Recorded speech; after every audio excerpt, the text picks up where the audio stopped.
दिल्ली में जाकर गलती हुई। पीएम मोदी से मुलाकात में उद्धव ने कही थी यह बात। महाराष्ट्र के मंत्री दीपक केसरकर का बड़ा दावा। महाराष्ट्र के कैबिनेट मंत्री और शिंदे गुट के नेता दीपक केसरकर ने पूर्व सीएम उद्धव ठाकरे को लेकर बड़ा दावा किया है। केसरकर ने कहा कि उद्धव ठाकरे ने जून 2021 में दिल्ली जाकर प्रधानमंत्री नरेंद्र मोदी से मिले थे। तब उन्होंने पीएम के सामने माना कि एनडीए से अलग होकर एमवीए बनाने में उनकी गलती हुई है।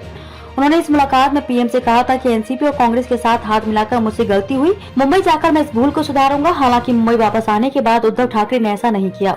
केसरकर ने फिर से कहा कि एनसीपी और कांग्रेस के साथ गठबंधन तोड़ो, हम सब फिर एक हो जाएंगे। हमने आपको फंसाया नहीं है। आपने ही हमसे कहा कि निकल जाओ। अब जनता के सामने झूठी बात कहते हैं, कम से कम जनता के सामने तो गलत मत बोलो। पीएम के पास उद्धव ने मानी थी गलती, दावा। पीएम मोदी के सामने आपने ही स्वीकार किया था कि एनसीपी और कांग्रेस के साथ जाना मेरी गलती थी। हिंदुत्व की विचारधारा छोड़कर मुझसे गलती हुई है। महाराष्ट्र जाकर इस गलती को दुरुस्त करूंगा। पीएम मोदी से वादा करके भी आपने तोड़ दिया। ऐसे में राज्य की जनता को यह समझना चाहिए कि किसने किसको फंसाया है। हम ऐसा कर सके हैं, यह भगवान की कृपा है। उद्धव ठाकरे इसका फायदा नहीं ले पाए। उन्हें हमने नहीं, एनसीपी और कांग्रेस ने फंसाया है। लेकिन आप अपना दोस्त दूसरे के सर क्यों मर रहे हैं? महाराष्ट्र राज्य के लिए हमने जो किया, अगर उसको आपने समर्थन दिया होता तो आज तस्वीर अलग होती। कोंकण के विकास के मुद्दे को लेकर भी दीपक केसरकर ने उद्धव ठाकरे पर निशाना साधा है। उद्धव ठाकरे 2.5 साल तक महाराष्ट्र के मुख्यमंत्री थे। काजू उत्पाद नीति की वजह से कोंकण का कायापलट होने वाला था। इसके लिए एक समिति भी बनाई गई थी।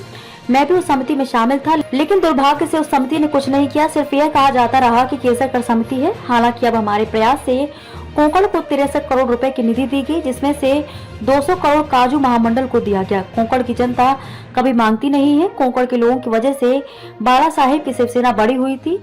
यहाँ की जनता ने बाला साहेब को बहुत प्यार और सम्मान दिया था। दीपक केसरकर ने कहा कि जिस समय अजीत पवार वित्त मंत्री बने, तब सिंधुदुर्ग जिले से 450 करोड़ रुपए की निधि वापस ले ली गई। तब उद्धव ठाकरे कभी एक शब्द भी नहीं बोले। 250 करोड़ रुपए जिला नियोजन के लिए मंजूर हुआ था, उसे घटाकर 150 कर दिया गया। इस पर भी उद्धव ठाकरे ने कभी कुछ नहीं बोला। जब अजीत पवार इन बातों का जवाब दे रहे थे, तब आदित्य ठाकरे हंस रहे थे। आदित्य ठाकरे को कोंकण और कोंकण की जनता से कुछ लेना देना नहीं है। यह बात जनता के सामने आनी चाहिए।